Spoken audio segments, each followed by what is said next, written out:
like the basic things and the medical thing. Don't go beyond argument. Dapat pala may dala tayong girl. Pump out niya, punta no? Paano nyo tutulungan yung kasama nyo? Hindi lahat ng bike ay Nagpapasalamat po kami sa mga... 4,000. mura naman. Seal? Oh. Daming bike. Here, you do a lot for the local cyclists here. All the events, the races, the rides you actually do. So we try here as Wheels, we try to pay you back by doing this kind of things. So we have here our great nurses to do the medical things. What you have to do before you go cycling, while you're doing the cycling, if someone has an issue, like the basic things and the medical thing. The next step we will do like basic mechanical and maintenance things for our Louis and area. You know, some steps you have to maintain your bike, you have to do the ears, you know, this kind of stuff. So this is our first session, health and fitness, and thanks too much to JJ to organizing this, and thank you guys again for your coming here. And we'll start within like 2 or 3 minutes. Okay, thank you. JB first, Miss Jen, Lilay, and Lini ay so sila po yung sila po yung mag-start na magbigay sa niya sa mga important. Once again, we're here, Tagalog pala. Good evening po. So, ako po si Genevieve, nurse po from Paki, from Gen Bikers, okay? So, our first discussion will be, ano yung mga safety measures that we're going to check before riding your bike. So, let's ask those bikers, ano yung mga ginagawa natin bago nag-bike? May mga rituals ba kayo? May mga preparations ba kayo bago mag-bike? Yes, but not. O baka nag-bike lang kayo? Just ride your bike and go. So, ano yung mga first thing na ginagawa nyo? Warm up. Warm up. Rituals. Warm up. Refresh. So, first thing is, we have to know ourselves. Okay? You have to know yourself. Walang ibang nakakaalam sa sarili natin kung tayo. One thing that you need to consider is your comorbidities. When we say comorbidities, ano yung mga sakit na meron tayo? Okay? It's very important. Okay? So, you have to know your limits. Those riders na merong heart problem, may asthma, may hypertension, may diabetes, please, take good care of your health, at saka dapat alamin natin ang limit natin. Don't go beyond our limit. I know bikers, ang lagi natin sinasabi is, push your limit. Yes, let's push our limit, but don't go beyond it. Okay? So, paalala lang, you have to take your medicines regularly, watch your diet, bago po mag-ride. At kung alam nyo na ang capacity nyo is until here lang, huwag po kayong makipagsabayan sa mga malalakas. Okay? Hindi po tayo pare-parehas ng capacity sa endurance, sa stamina. So, paano din kaya natin is there. Okay? Okay, so that's the first thing we need to consider. Second is, what do you think is the second one?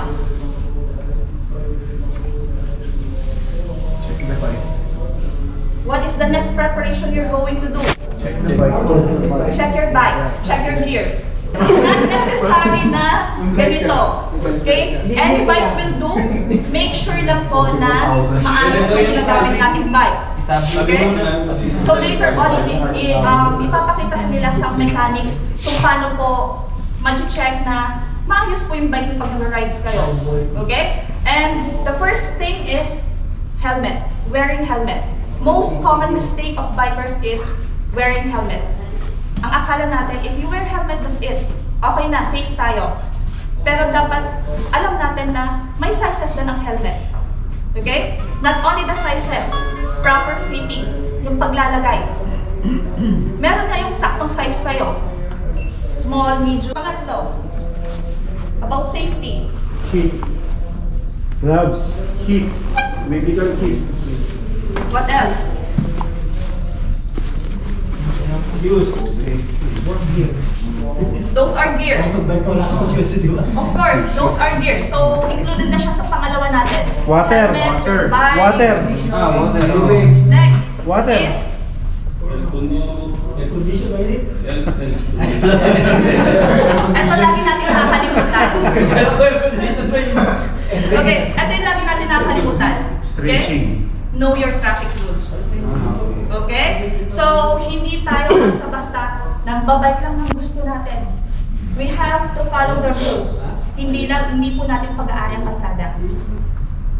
Okay? Kung sinabing one line lang, one line lang. Kung makikita mo maraming sasakyan, huwag kang makipagsabayan sa sasakyan. Huwag sasalubong sa sasakyan. Okay? So, that's the third one. Tapos, dadagdag natin dito yung mga, alam natin may mga bikers tayo na nag-hand signals. We have to know as well yung mga hand signals nila. Importante po yun. Lalo na may mga nagtatrangko. Okay? And last one is stretching. Stretching, you should have a good sleep. Karamihan po sa atin from work or puyat pa, galing ng kainan, kung anong oras umuwi, tapos magbabike ng early. So, pagdating na ng oras ng bike, inaantok na tayo. So, we have to watch our timing po ng sleeping natin para may energy po tayo. And then, next is hydration. Naisip niyo ba ang hydration? Or nagdadala lang kayo ng tubig? O, mag-ride ako. Asan na yung bottle ko? Lagyan ko ng tubig. Go! Hindi po ganon. Okay? So, ang hydration po natin is may calculation based po sa katawan natin. Siyempre, kailangan mo munang mag-hydrate bago mag-start ng biking. And during biking, meron po tayong certain amount ng water na iniinom. Huwag po natin hayaan na ma-dehydrate ang katawan natin. Which is leading to, wala po tayong, nakakalimutan po tayo. Nakakalimutan natin na, ay, wala na pala nasa likod ko, wala na pala nasa harapan ko. Ay, may humps pala dito. Okay? So, good nutrition and hydration is really a great part of preparation sa pagbabike. So, anything that we miss on preparation on biking? Baka may nakalimutan ako. Sinong makaka-add pa dyan? Gloves. Gloves. It's included in our gear. So, dapat kumpleto tayo ng gear. Loading. Yes, I heard someone here. Okay? So, huwag po tayo magbabike ng mag-isa. That's very important. Dapat po lagi tayo may kasama. Yes, we want to improve ourselves alone. Meron yung iba, gusto nila nagbabike sila ng sarili nila, nag-check sila ng progress nila ng sarili nila. May mga ganun po. Parang mas kampante ako pag ako na nakakakita ng progress ko. Kasi nahihiya ako, baka naiiwan ako, or yung progress ko, lagi na lang ako mabagal. So, wag po ganun. Dapat po lagi tayo may kasama. Okay? Just something, kumbaga kung may nangyari man sa atin, someone will ask for help or someone will help us. Let's welcome Miss Jeannie for, she will discuss regarding first aid. Hello po. Good morning to everyone. My name is Jeannie, all the way from Taib.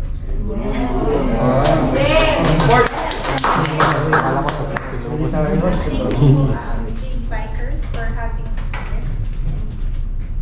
My topic is about first aid treatment. But let me discuss to you what is our objective. So, my objective is first, you have to know what is the type of sprain, strain, fractures, and wounds.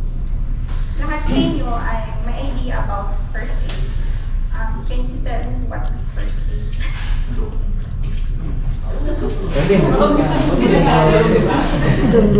So first aid, it refers to medical attention medication that is usually administered immediately after the injury occurs. And the location where it occurred consists of one-time, short-term treatment and requires training and administration. And for the basic first aid, magagawa natin kung meron tayong kasamahan na bikers, anong may bibigay ng tulong kung mangyari yung mga ganong eksena or situation. So first, so what are the difference between strains and strain? The difference is ang strain po, ito yung injury ng muscle at tendon ng cause ng overstretching. For example, pag nag-warm up. So, ang inyong tendons yung nagko-connect from the muscle to the bone. While po yung strain, ito naman yung injury sa ligament from bones to bone. So, anong gagawin natin kung magkaroon ng sprain or strain? So, ipapalo lang natin yung acronym na price. So, we'll start from letter A. So, P. So, first, i-consider nyo pa rin yung safety ng patient, ng bikers. So, this is Mr. Irving. And then, so that is P, protect the patient or the injured person. And then rest the injured part until the injury is less painful. So you have to use this. This is the arm support. For example, this is the arm support. So this is the injury, and then you have to put arm support like this. And then if you have an ice pack, you have to put an ice pack over the damaged area or the injury. But don't forget that if you will put the ice pack directly on the wound, it may cause nerve damage or frostbite. So be sure it will be, for example, this is the ice. So you have to cover it with gloves and then put it directly on the wound. And then next, compression. So after this, for example, this is the ice, and then you can put elastic bandage.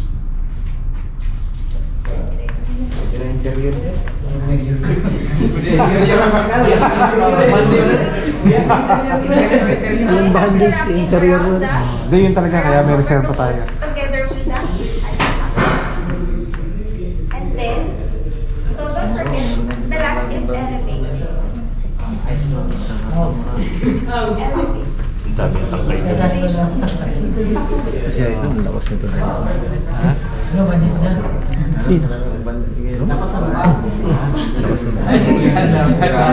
Siyempre, basta grabe pulse. Maras. Ibang-ibang kategori nga na.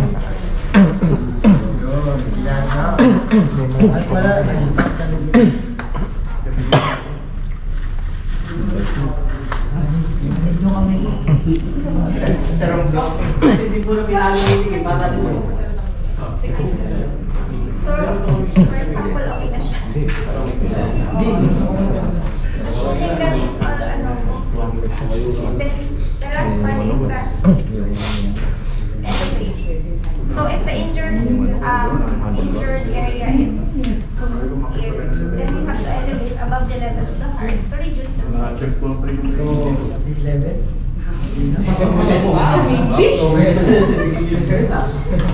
Above the level of the heart. And then above the level, where is your heart?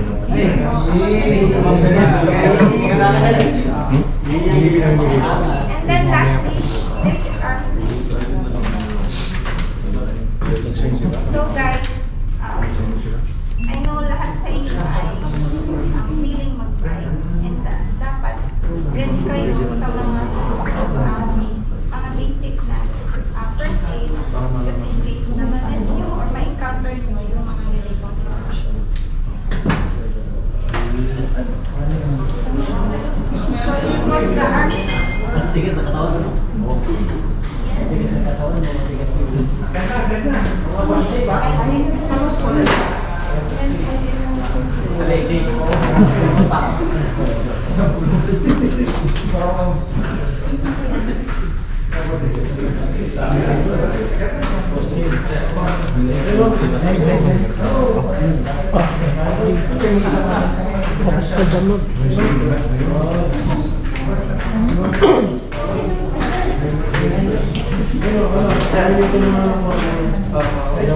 Dapat pala may gala tayo.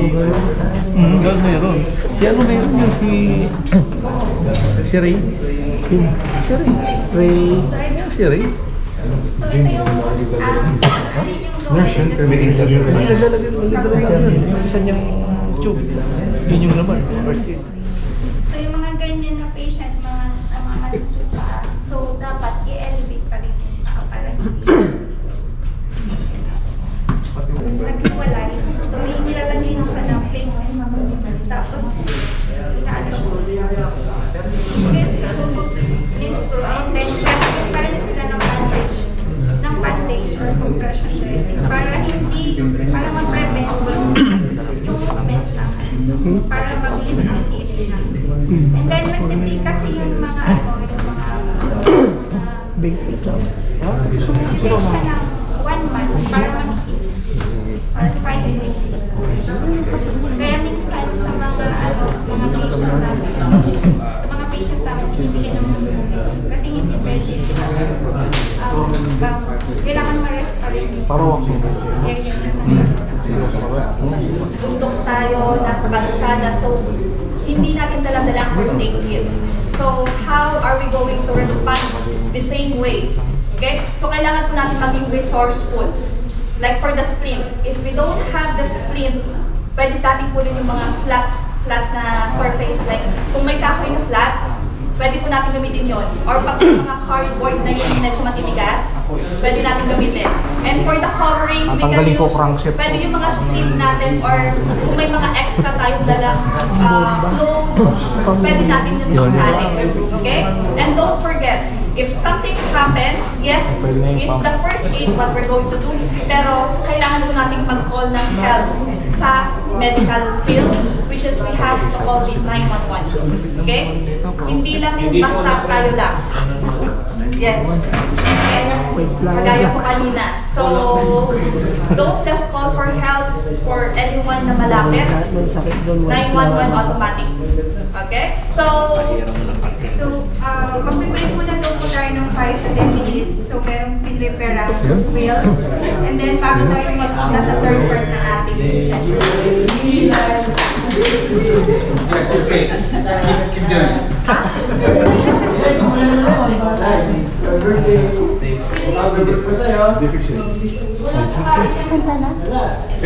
Pwede na. break or you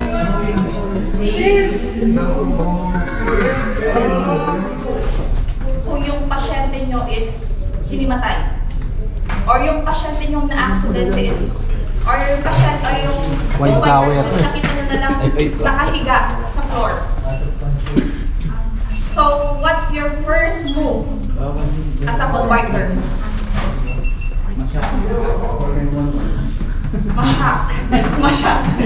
Okay. So, usually, talaga nagpapanik tayo. Especially, hindi naman natin routine na makapunta ng mga ganito. Okay? So, Miss Lila is here. She will discuss on how are we going to react on those kinds of incidents.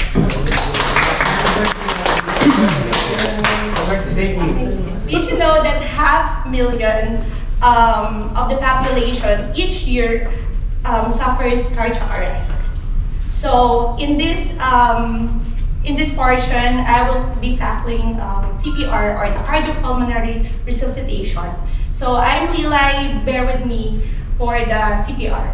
So CPR, what is CPR? CPR, for simple definition, it's like chest compression and mouth to mouth, or that breath.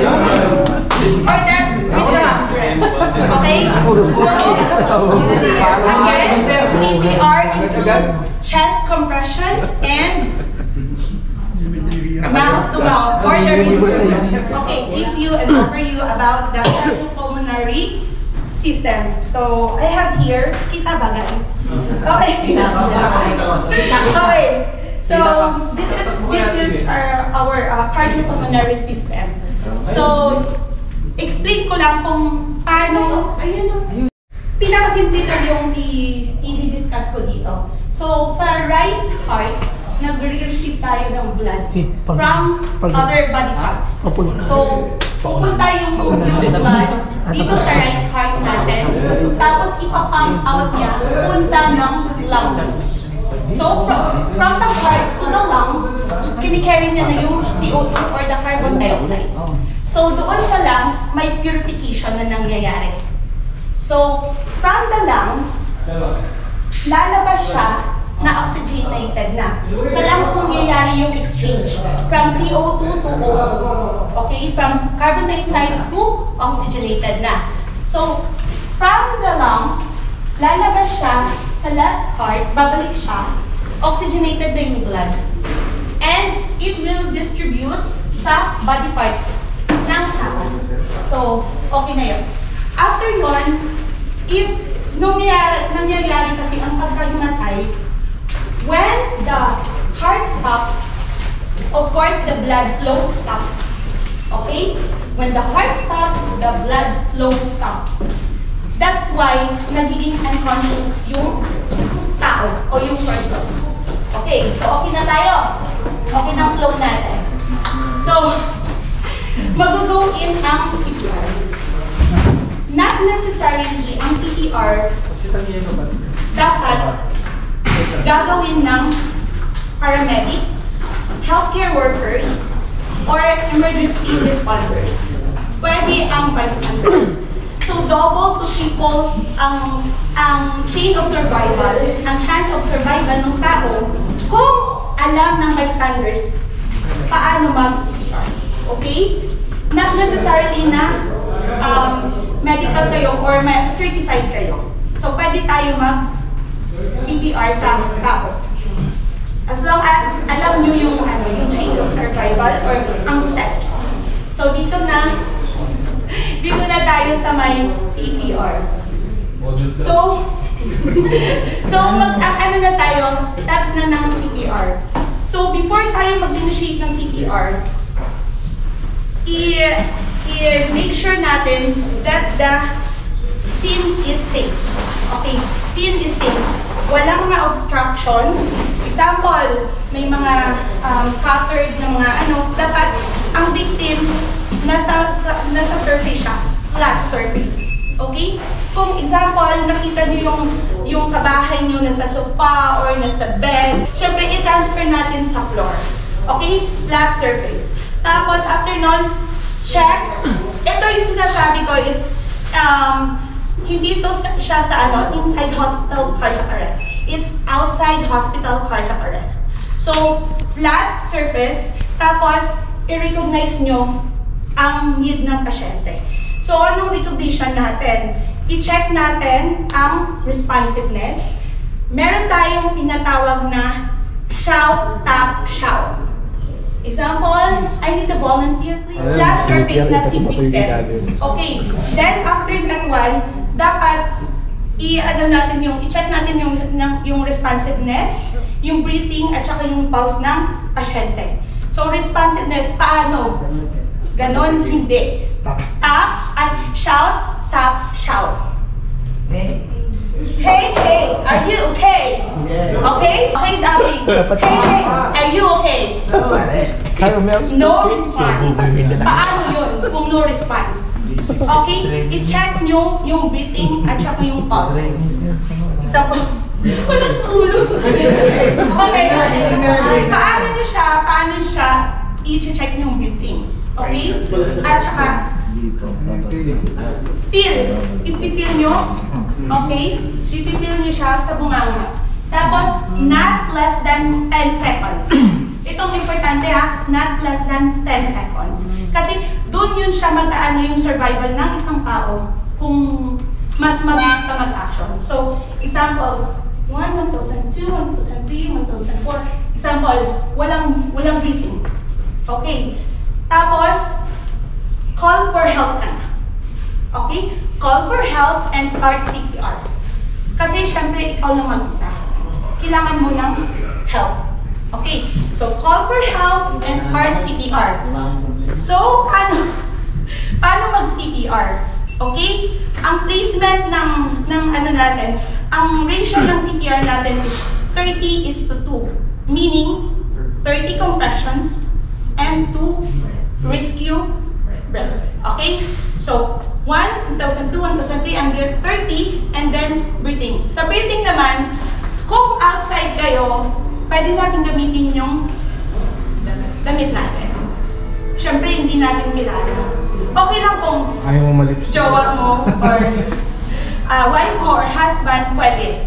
Pwede mo siyang i-mouth there. Pero kung hindi mo kilala, pwede siyang may barrier tayo. Meron tayong tinatawag na pocket mask. Papakita ko lang sa inyo. Pakita lang ng camel ba? Ito siya. Okay. So, pocket mask. Yan siyang pocket mask. Not necessarily naman na bumili tayo ng ganyan. Yung camel ba? Oo, pero kung nakagaan-gaan, pwede naman, in case, pwede mo naman i-ano yan sa bag. Pocket mask ang tawag dito. So, pwede siyang ilagay sa mouth at nose ng pasyente, tapos doon ka maglalagay ng rescue breath.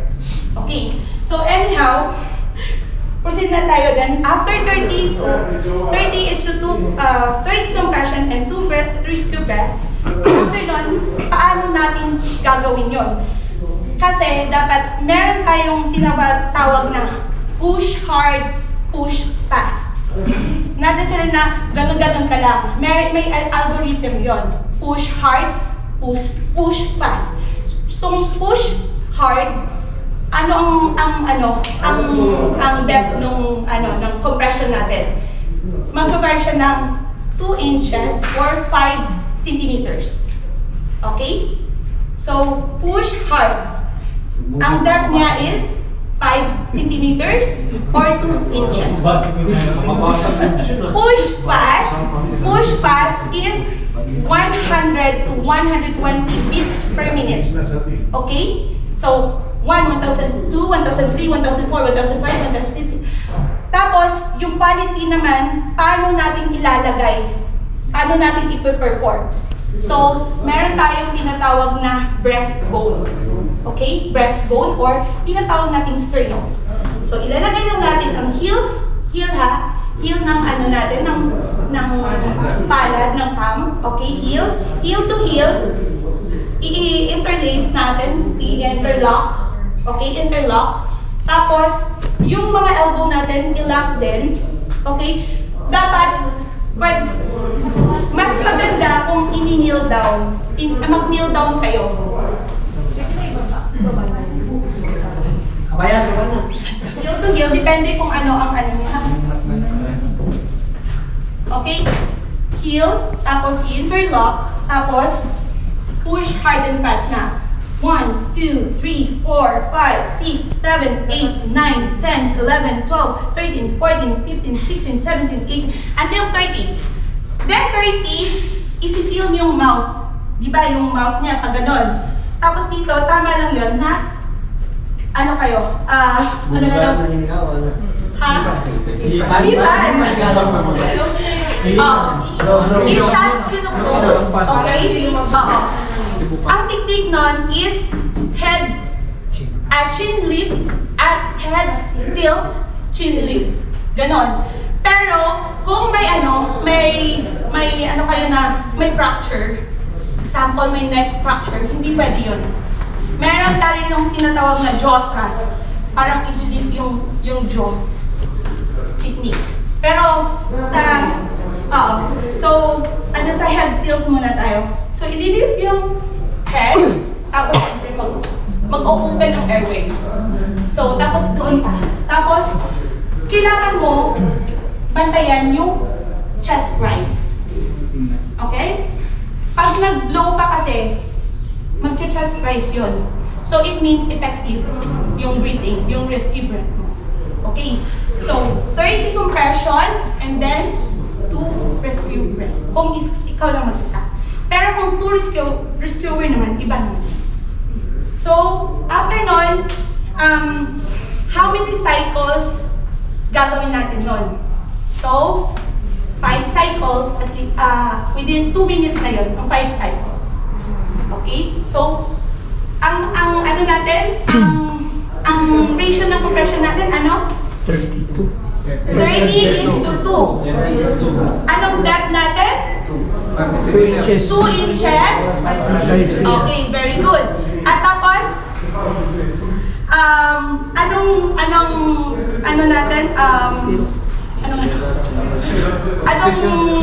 maneuver?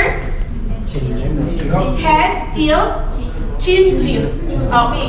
So, very good. At saka yung compression, ilang beats per minute? 100 to 120. So, 100 to 120 yung ating compression. So, yun. After nun, pag nakita nyo na, every now and then, i-check nyo yung responsiveness. Kung merong pulse, saan tayo mag-check? Mostly, mag-check tayo sa carotid. Why? Carotid pulse. Why?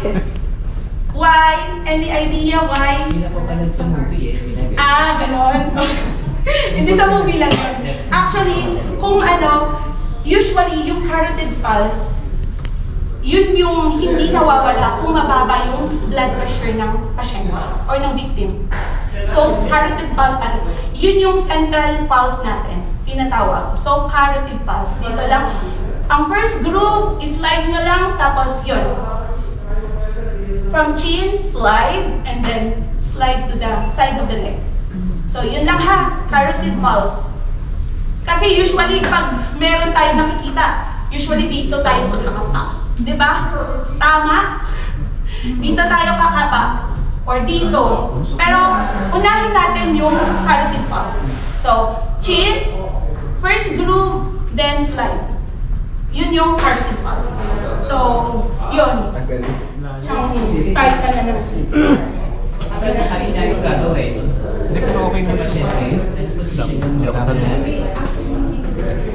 Oo, hindi siya unconscious, hindi siya, may pulse na siya, may breathing. So, hindi natin yung gagalawin, hindi natin i-a-apply. Ano gagawin? Call for help. Di ba? Call for help tayo talaga. Relax ka lang, control kami. Oo. Kalma. Basta monitor nyo lang. At least may nagmo-monitor. Hindi yung nag-call for help ka, hindi mo nakita, wala na pala. Oo. So right now, ang next and last naman sa medical field naman is choking. I know. Choking? I know hindi ito usual na nangyayari sa atin or kasi baka inisip natin, matatanda na tayo. So, probably hindi naman na siguro mabubulunan. Pero hindi natin maiiwasan yun.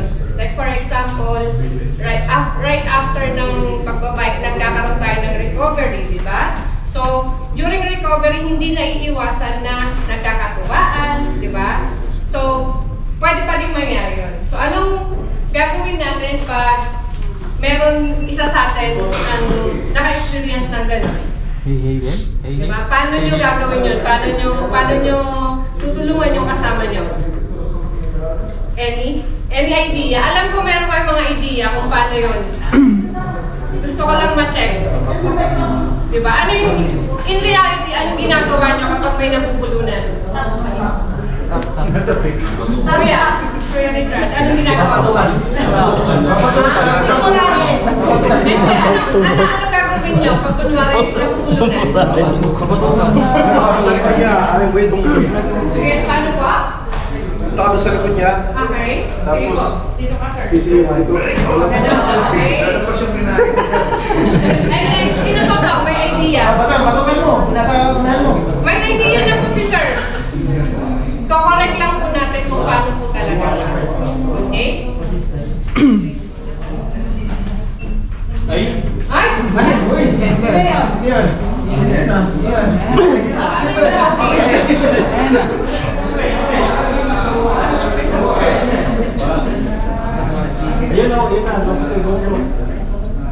If it's a mild obstruction and the individual is individual and encourage them to see So shortcut natin yan mamaya. and the individual has little to no breathing and is making little to no noise. Use the abdominal possibility of holding and S. If the individual becomes responsibility of the behavioral steps. To begin abdominal press, stand behind the responsible individual and start the recommendation. On the side of the fist above the individual's knee, then do not press on the lower part of the sternum. Using your hand, hold the first fist and press forcefully into the individual's abdomen and up toward the chest. Continue holding these thrusts until the obstruction is removed or until the individual becomes unresponsive. This concludes our lesson. Okay, so ganito po yun. Any volunteer? Sino gusto mag-volunteer? So, paano ba gagawin yun? So, saan nyo siya? So, saan? Papuntay na ako dyan.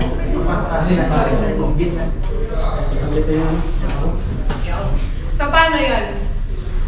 Isipin nyo, ano yung dominant hand nyo? Left pa kayo or right? Diba? Kuya, saan ka? Diba left ka? Kung left siya, eto, gaganon niya. Tapos, support. Pero paano? Hindi lang yan basta-basta.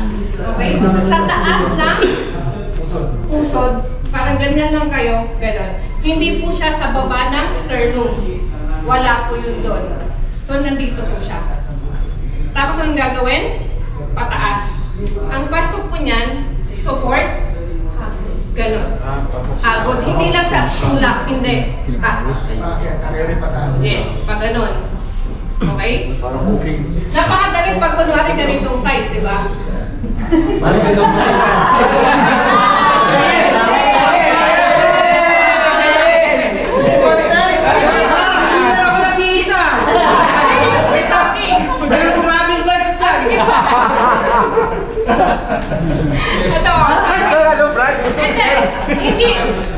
Yung reality po, sorry po, hindi naman po kasi lahat ng nag-fight or ang nakakasama natin is ganito, di ba?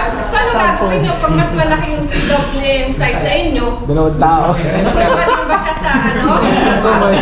Wala friend. Doon pa din po ba siya? Siyempre hindi na po. Mag-a-adjust po tayo. Paano mo gusto? Grabe, no? Sige na, sir! Sige na, hindi ka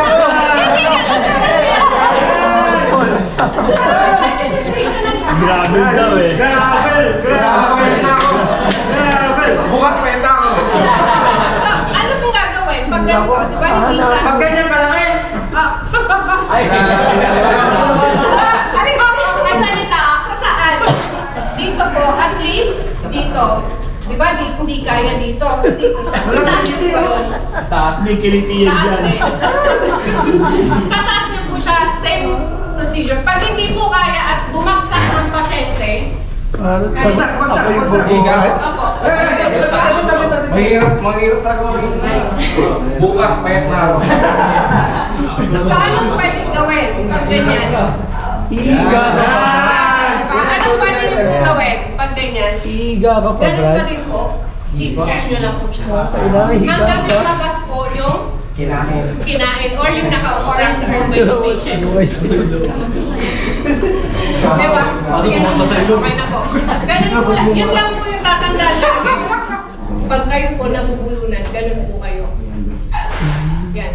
Yun po yung universal. Kasi hindi nga po kayo makapagsalita. So, ang gagawin nyo, pag-sign na kayo ganyan. Ganun. Para alam po ng mga kasama nyo na yung po na kayo po ay nabubulunan na o nabulautan na kayo. Yan. Ibig sabihin nun, hindi mo na kaya, you need help.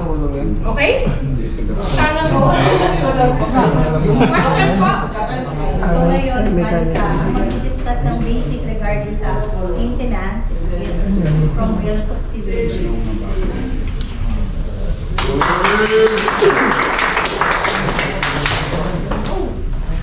Okay, so let's see, Luigi. About sa mga bike basic, bago mag-start ng bike sa sana nasa good condition ng bike. Una-una doon yung low. Kailangan nasa tamang pressure ng low, tapos kailangan hindi lang ang bike. Secure. Tapos, about sa shifting naman, kailangan nasa tamang pressure. So, lahat na yata nakaka-shift. Tubilas na yata lahat. Nararapan daw to. Yan po, present, no? Sa mga present. Ano pa may bigay? Tagan na, tagan na. May price yan. Ganito lang yung ano. Tama? Okay, so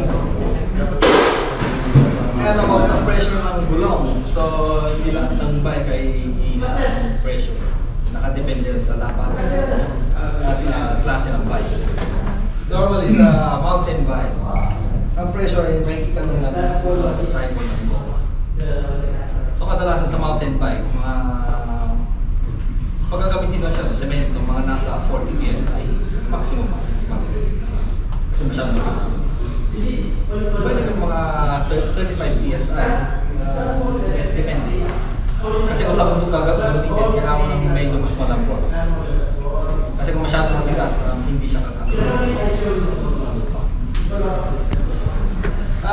About naman sa shifting,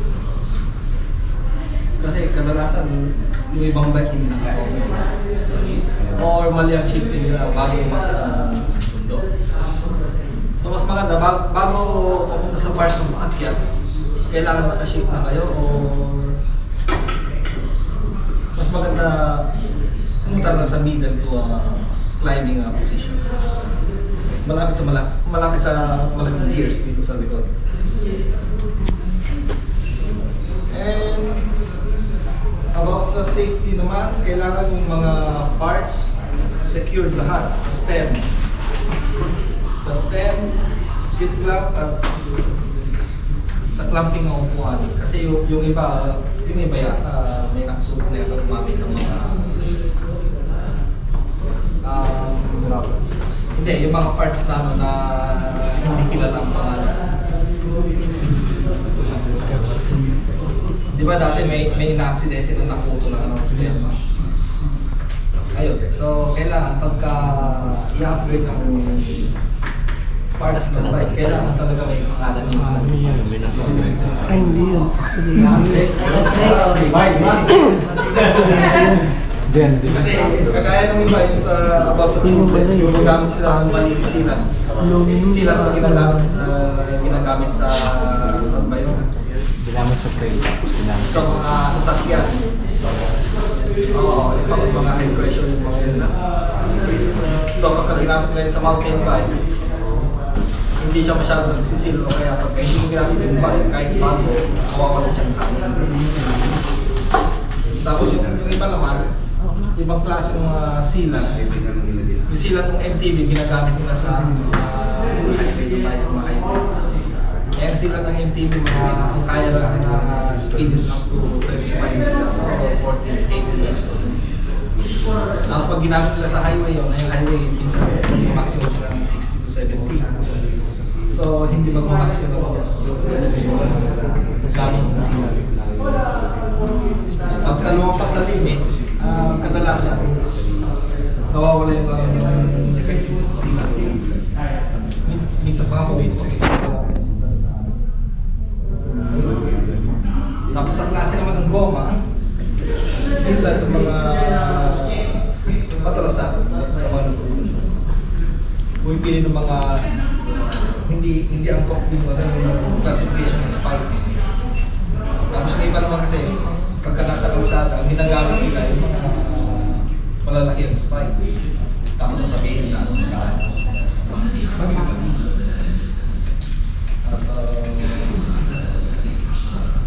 tungkol naman sa suspension, kasi madalas sa mountain bike, madalas pinapansin suspension.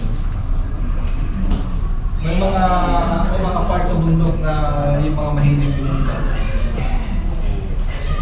na gumagamit ng mga mahabang suspension. Yung iba kasi, ginagamitan nila ng maling sukat sa bike nila. So magaya naman, eto sa fuel, yung iba gumagamit ng more than 160 sa siya balance, masyadong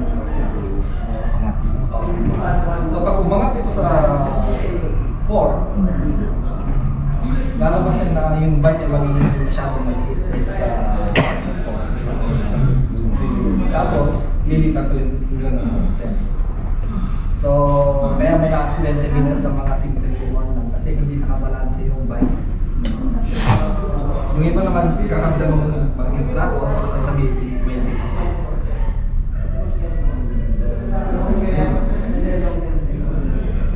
Kapag sa safety or paggamit ng iba na lupasagan mo ng parts kasi hindi antok sa bike na ito. Yung mga parts mula sa suspension bike, kinakabit sa hardtail. O yung parts naman sa hardtail, kinakabit ng mas magulat na bike. So hindi naman yung balance. So kailangan lang ito, sundin lang kung ano yung specification ng bike. Yung specification ng bike is mountain lang ginagamit, mga maximum 140 suspension. Sa fork lang, kailangan hindi mag-exit doon. Kahit na may minimum adjustment dito sa depende sa model ng bike, mas maganda sundin kung ano yung specific na modification, na maximum modification ng bike lang. Wala mo sa grabe. O sa grabe. Marami ka na upgrade. May parating pa nga. Oo, may check pa yan.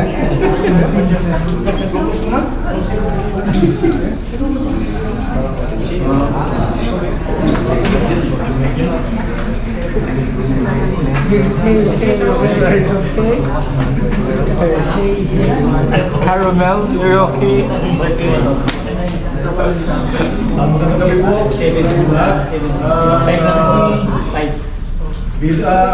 Sa ngalan po ng aming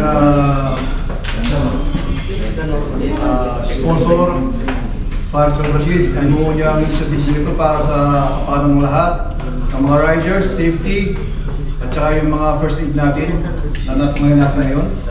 At umaasa po tayo na marami pa kasunod na ganito na gagawin dito.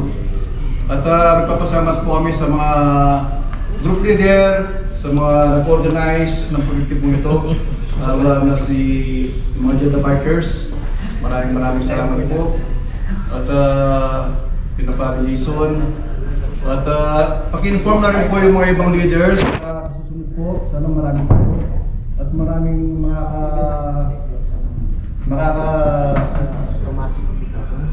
makakarunes kung ano man po ang pag-uusapan sa mga susunod na nakapanata. Maraming salamat po. Thank you.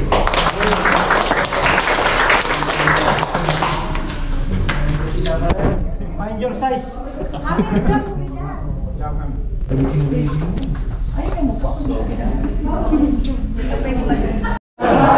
kasi sige.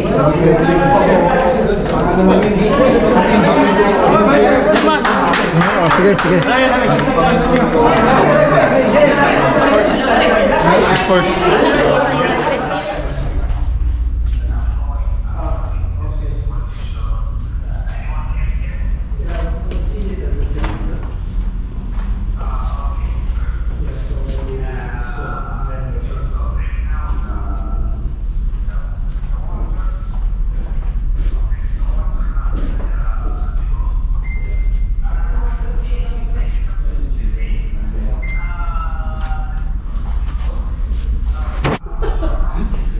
Pagpingo sa likod niya hindi sa ito.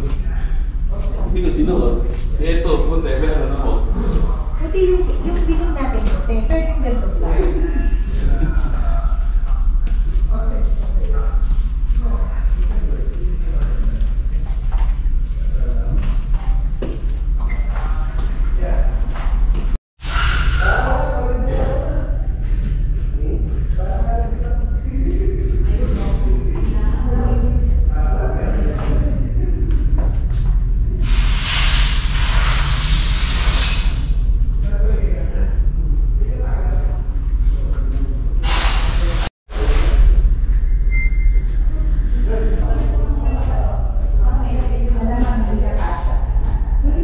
Affordable na ito, 8,000. Po. Ang ganda ng pagka-engrave, oh. Smooth na smooth. Sa mga meron. Hindi wala ko niyan. Hindi ko wala. Si German nga wala rin eh. Ang ganyan natin, puti talaga. Mayroon ako niyan pero di ko alam kung di ko makita sa ano ko eh. Nasa isip ko yung Oh, bakit si Jen? Mag-ambisyoso. sinabi sa kanya eh. Kasi ako rin. Ito oh. Malido yung 10,000. Nag-i-post yung damit eh. Yung design. Ganon. Ganito. Smooth na smooth din yung Oh, pagka naitinta ko sa... Sa mga meron. Oh. Wala ko sa... Wala tayong nag-i-go. Ayos lang. Tapos tinignan ko, Ito oh. Si German yung mga isuot eh. 6 anniversary pa lang natin yun eh. Pero mas panahon si Charles. Parang meron sa mga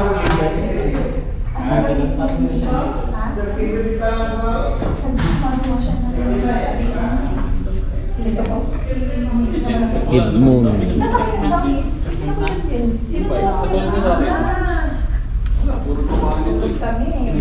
Ito mas mura oh. 4,000. You know? Kasi yung kulay ng direct niya. Wala naman checkpoint ah. Oo. 5K naman. May darating pa. Oh, 8K. 6K na lang. Parang yung sa Martin 7. 5K naman to. Oo, tabi. Sale oh, sale. Special offer. Medium ata eh. Oh, may ano pa oh. Ah, kung ano ito. Alam, SM ka, SM. Small to medium ka. Yan, pwede yan, 50 sa'yo. Murang-mura to oh. Ang mura naman. Sale. Oh.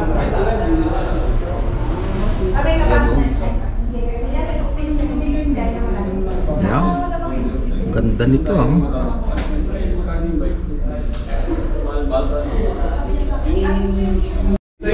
Ito naman oh, 16 Madon.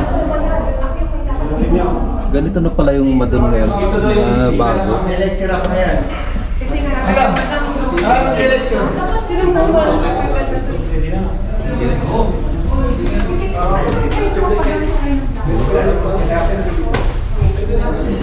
Kasi yung design natin.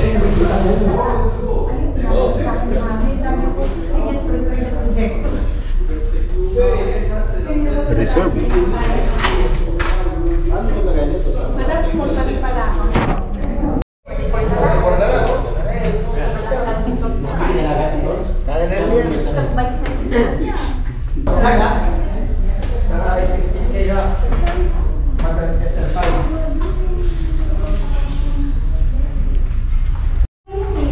Jagra pala ito. Group seat niya. Tabi mo muna. Tumabigan ka. Dali 70K. O, ilang kilo ka na?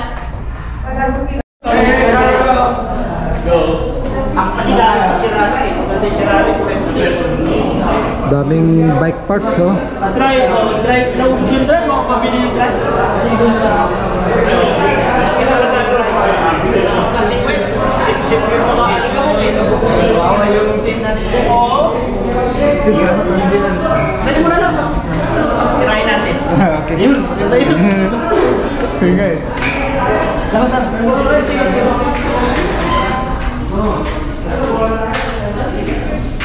Ito yung shop nila oh. Yun.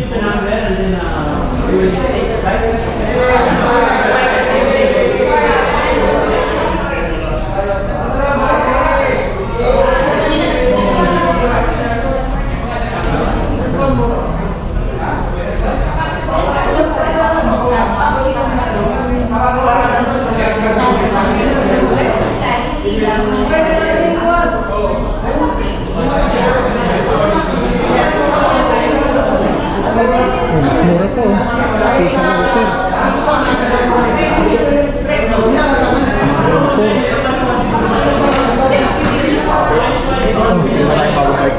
Bibili ba lang? Walang pambili.